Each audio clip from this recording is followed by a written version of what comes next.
The hum of the overhead projector was the only sound in the boardroom. The silence felt heavy, the kind that precedes a major structural collapse. Laura sat near the back, her notebook open, pen resting lightly between her fingers. For 11 years, she had been the lead solutions architect at Meridian Global, quietly managing the complex supply chain networks for their top-tier clients. She didn't rely on luck. She relied on precision, foresight, and a deep understanding of global logistics. And at the front of the room stood Julian. He was the chairman's son, freshly appointed as the new vice president of operations. He wore a sharp suit and a smile that didn't quite reach his eyes. Julian had never managed a cargo reroute or dealt with a port strike, but he had a degree in business management and an obsession with automation. Julian clicked to the next slide. It displayed a massive, tangled flowchart. "The old way of doing things is dead," he announced, his voice echoing off the glass walls. "We are moving all legacy clients, including Vanguard Industries, to the new automated client portal. No more manual tracking. No more direct phone lines to account managers. We scale through technologies." Laura looked at the slide. Vanguard Industries was a $4.2 billion account, spearheaded by Arthur Vance. Vance despised automated systems. He preferred direct answers and accountability. Laura raised a hand slightly. "Mr. Vance values direct communication. Placing a firewall of ticketing systems between him and our operations might create friction." Julian chuckled, a sound dripping with condescension. "Friction is just a byproduct of progress. Laura, he'll adapt, and we need to stop hand-holding." Laura didn't argue. She lowered her hand and nodded. The meeting adjourned shortly after. Returning to her desk, Laura didn't complain to her colleagues. Instead, she logged into the company's shared drive. Over the past decade, she had built highly specific predictive models to track Vance's shipments, coding them on her own time. They were her intellectual property. Quietly and methodically, she transferred every proprietary, macro, and personal contact list to her encrypted private drive, leaving only the standard company templates behind. If Julian wanted to rely entirely on his new automated system, she was going to let him. The structural shift happened faster than anyone anticipated. 2 days after the presentation, Julian called Laura into his corner office. The desk was immaculate, devoid of any actual paperwork. "Have a seat," Julian instructed, not looking up from his sleek laptop. "I've been reviewing the personnel allocation. You spend far too much time in the weeds with the Vanguard account. It's inefficient." Laura kept her expression neutral, her hands folded in her lap. "I ensure the supply chain remains uninterrupted. Vanguard has zero tolerance for delays. The new AI portal will handle the routing." Julian dismissed her concern with a wave of his hand. "We are restructuring your role, effective immediately. Your title is Senior Support Staff.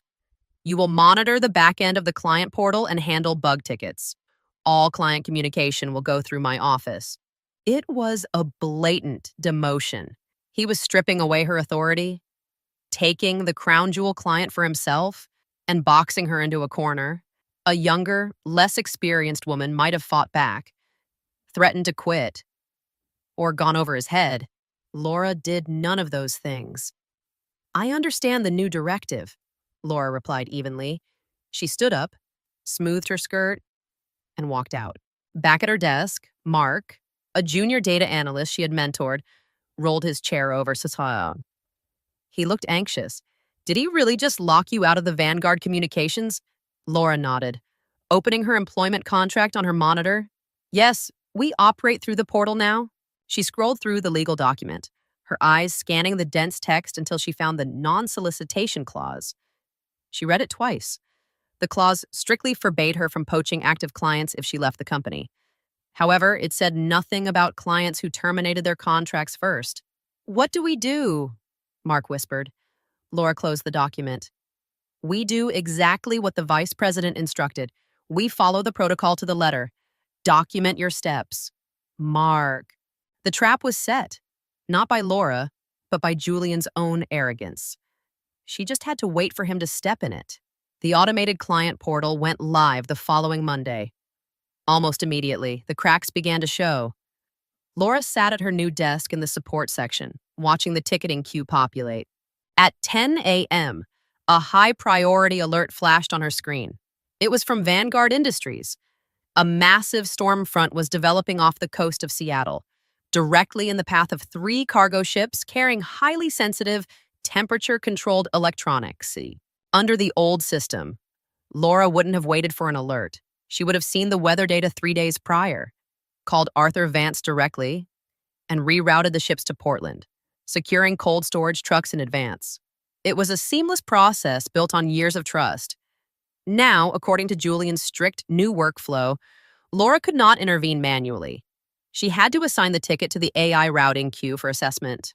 Laura clicked the mouse, routing the ticket to the automated system. She watched the screen as the algorithm processed the data. The AI, lacking the nuanced understanding of Seattle's specific port congestion during storm seasons, categorized the weather warning as low risk and maintained the current route. Mark walked by. Glancing at her screen, his eyes widened. Laura, that storm is going to stall those ships for at least 3 days. The cold storage fuel won't last. Should we manually override? Laura pulled up the new company handbook Julian had distributed. She highlighted a specific paragraph. VP directive states that manual overrides for Tier 1 clients require executive approval. I no longer have executive clearance.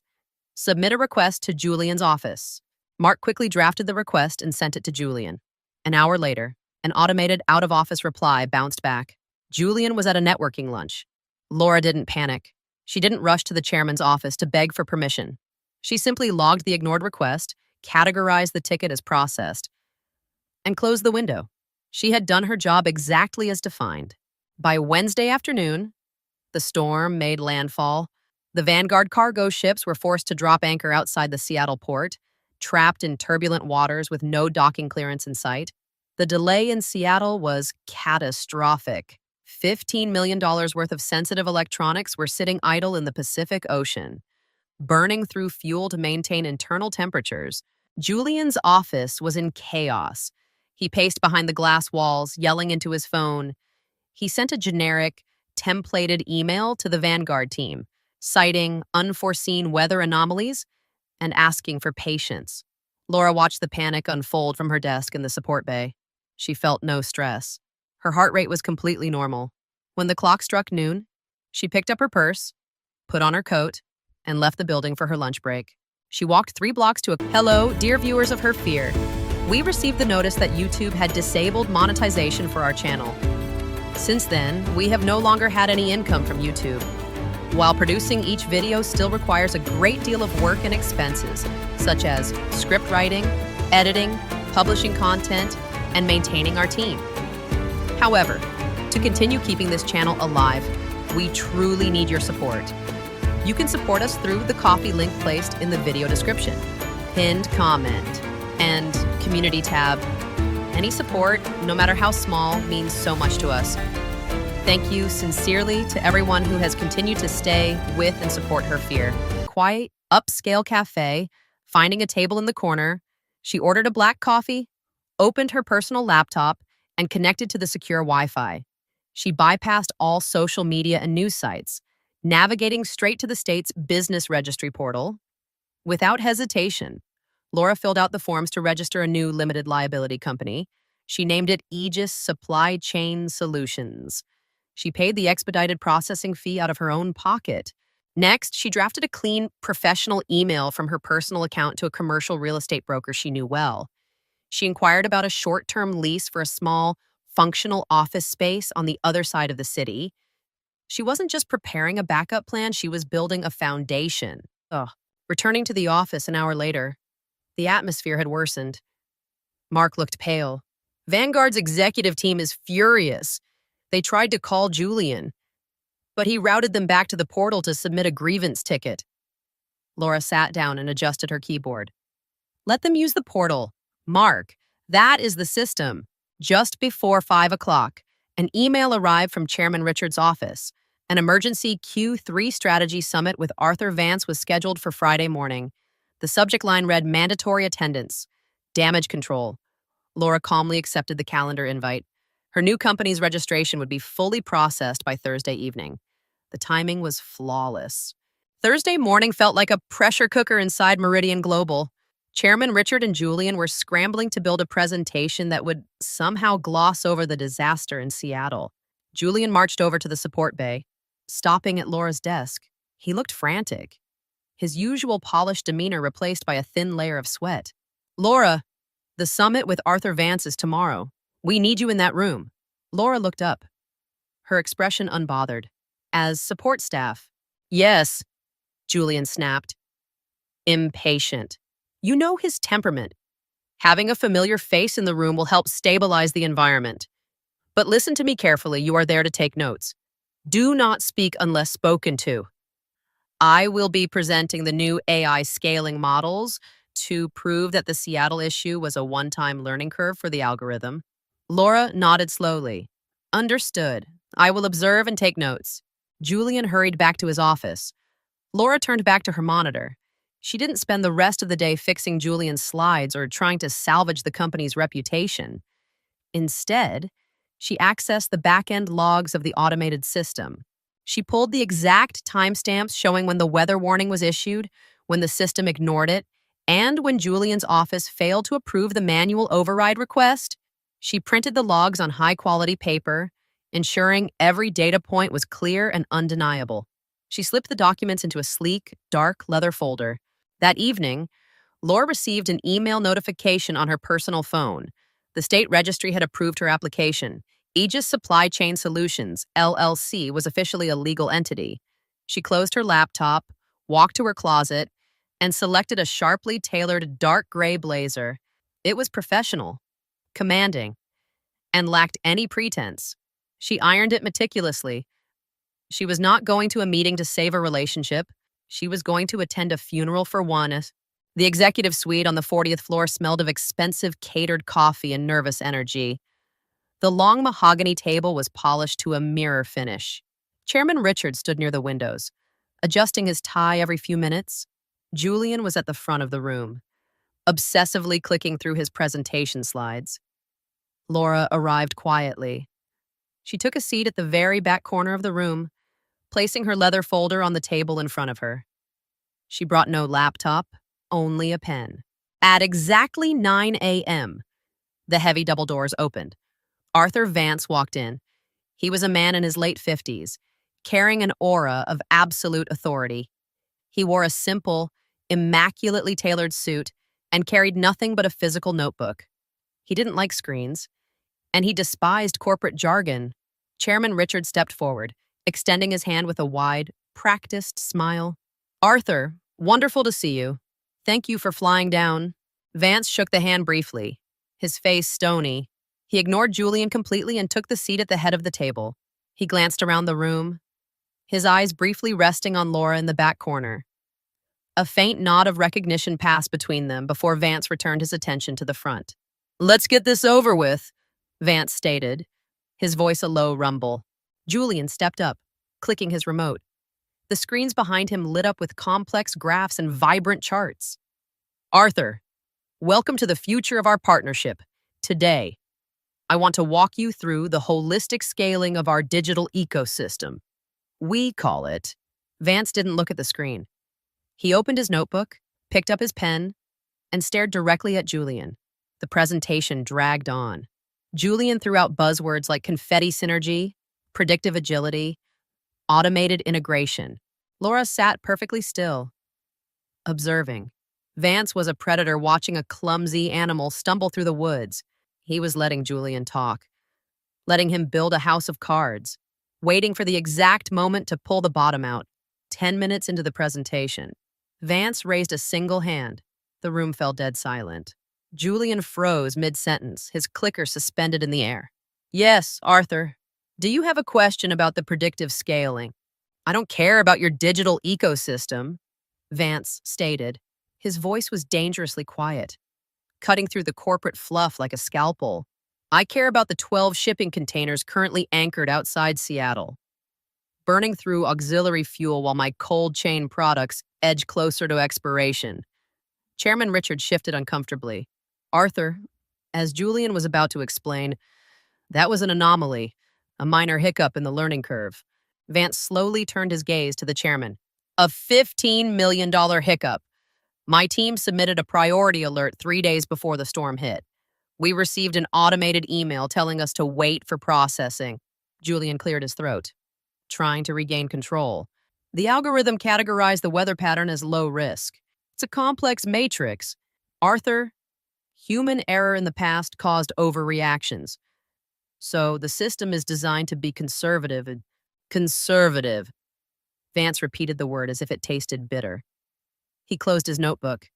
He looked past Julian, past the chairman, and scanned the length of the boardroom until his eyes locked onto the back corner. Laura, Vance called out, ignoring the executives entirely. Laura sat up slightly straighter, her hands resting on the leather folder. You've managed my logistics for a decade, Vance continued. We've navigated worse storms than this without a single delayed container. What exactly happened in Seattle? Laura opened her folder. She looked at the printed logs, preparing to deliver the precise, factual timeline of the portal's failure and Julian's negligence. She drew a breath to speak. Before a single word could leave her mouth, Chairman Richard stepped forward, physically blocking Vance's line of sight to Laura. She's just support staff. Ignore her, the chairman told the $4.2 billion client. Richard waved his hand dismissively toward the back of the room, offering Vance an apologetic smile. Laura handles the back-end bug tickets now. Julian is the architect of the new routing system. He is fully equipped to answer your questions regarding the operational strategy. The silence that followed was absolute. Laura didn't flush with anger. She didn't raise her voice to defend her title or her decade of service. She looked at Richard, then at Julian, and finally at Arthur Vance. Slowly, deliberately, Laura closed her leather folder. She stood up. The sound of her chair pushing back scraped against the hardwood floor, echoing loudly in the quiet room. She picked up her folder, smoothed the front of her blazer, and stepped away from the table. Arthur Vance watched her. He didn't look back at the chairman. He closed his own notebook, slipped his pen into his pocket, and stood up from the head of the table. He reached over the leather chair and grabbed his heavy wool coat. Richard's confident smile shattered. His eyes darted between Vance and the door. Arthur, where are you going? We haven't discussed the Q4 rebates yet. Vance slipped his arms into his coat. He looked at the chairman with an expression of pure, unadulterated disdain. Where are you going? Richard panicked, his voice cracking as he took a step forward.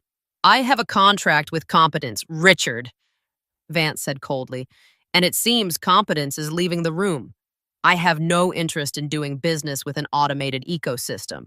Vance turned his back on the chairman, walking down the length of the boardroom. He didn't rush. He moved with the calculated weight of a man who held billions of dollars in his hands. He reached the heavy mahogany doors, opening them just as Laura stepped into the hallway. Richard and Julian stood frozen in the boardroom, watching their most valuable asset walk out the door. The heavy doors clicked shut, cutting off the sound of Julian frantically trying to explain himself to his father. The hallway was quiet. Laura walked toward the elevators, her pace steady. Arthur Vance fell into step beside her. Neither of them spoke until Vance pressed the down button. You saw that storm coming, Vance said, his eyes watching the floor indicator above the elevator doors. It wasn't a question. It was a statement of fact. 3 days in advance, Laura replied calmly. Under the old protocol, the shipment would have been secured in Portland before the rain started, but my manual override privileges were revoked last Monday. Vance nodded slowly. I assumed as much when I got an email from a machine instead of a phone call from you. Your chairman is a fool, and his son is a liability. The elevator arrived with a soft chime. They stepped inside. My legal team will be terminating the contract with Meridian Global by noon, Vance stated as the doors closed. He looked over at Laura. Which leaves me with a significant logistical gap.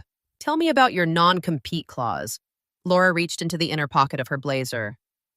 My non-solicitation clause strictly prohibits me from approaching active Meridian clients. I cannot ask you to leave them. I have already left them, Vance countered. Once the termination is filed, I am a free agent in the market. In that case, Laura said, a faint, genuine smile touching her lips for the first time all morning. She pulled out a crisp, minimalist business card and handed it to him. I am the founder of Aegis Supply Chain Solutions. We don't use automated portals, and we don't ignore the weather. Vance looked at the card, tracing the embossed lettering with his thumb. A satisfied look crossed his face. Expect a call from my office at 1 o'clock. Laura, 2 weeks later, the landscape had completely changed. Laura sat in her new office. It wasn't a glass tower, but a functional, brightly lit space with solid brick walls and secure servers. There were no ping pong tables, no mandatory synergy meetings, and absolutely no automated client firewalls. Her phone buzzed on the desk. It was a text from Mark. Meridian stock just dropped another 8%. The board stepped in. Julian was quietly let go this morning. Laura read the message, her expression unchanged. She didn't feel the need to gloat or celebrate Julian's downfall. He had engineered his own collapse. She had simply stepped out of the way before the building fell. She replied to Mark, Aegis is expanding next month. Send me your updated resume if you're tired of the ticket queue. Setting the phone down, Laura turned her attention to her monitor. Arthur Vance's supply chain was displayed across her screens, running smoothly under her custom predictive models. The Seattle backlog had been cleared within 48 hours of Vance signing his new contract with Aegis. She picked up her coffee cup, taking a slow sip. Her business was entirely her own. She set the boundaries. She managed the relationships, and she held the authority. She had spent a decade being the invisible glue holding someone else's empire together, only to be dismissed as support staff. They thought they could replace her with an algorithm and a title change. They failed to realize that true leverage doesn't come from a corner office or a fancy presentation deck. It comes from knowing exactly how the machine works and having the courage to walk away and let it break. Laura adjusted her keyboard, reviewed the weather patterns over the Atlantic, and calmly got back to work. Hello, dear viewers of Her Fear. We received the notice that YouTube had disabled monetization for our channel. Since then, we have no longer had any income from YouTube. While producing each video still requires a great deal of work and expenses such as script writing, editing, publishing content, and maintaining our team. However, to continue keeping this channel alive, we truly need your support. You can support us through the Coffee link placed in the video description, pinned comment, and community tab. Any support, no matter how small, means so much to us. Thank you sincerely to everyone who has continued to stay with and support Her Fear.